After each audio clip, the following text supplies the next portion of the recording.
അമ്മയെക്കുറിച്ച് ആരും മോശമായിട്ട് ചിന്തിക്കുന്നില്ല. അമ്മയ്ക്ക് അങ്ങനെ തോന്നുന്നുണ്ടെങ്കിൽ അതിന് കാരണക്കാരൻ ഞാനാ. അതിന് ഞാൻ അമ്മയുടെ കാല് പിടിച്ച് മാപ്പ് ചോദിക്കാം. നീ എന്തൊക്കെയാ കാണിക്കുന്നേ? പ്രിയൻചേട്ടൻ ഇതിൽ ഇടപെടണ്ട. ഞാൻ കാരണം അമ്മയുടെ മനസ്സ് വിഷമിച്ചിട്ടുണ്ടെങ്കിൽ അതിന് ഞാൻ മാപ്പ് ചോദിച്ചേ പറ്റൂ.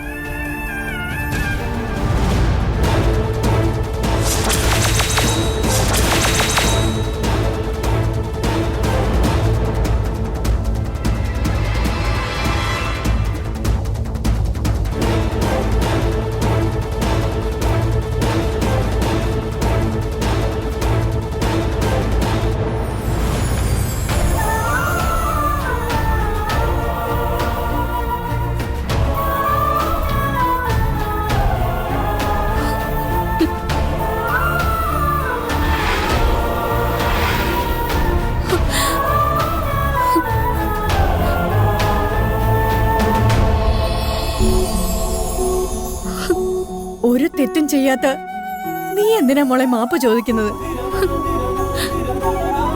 തെറ്റ് മുഴുവൻ എന്റെ ഭാഗത്താണ്.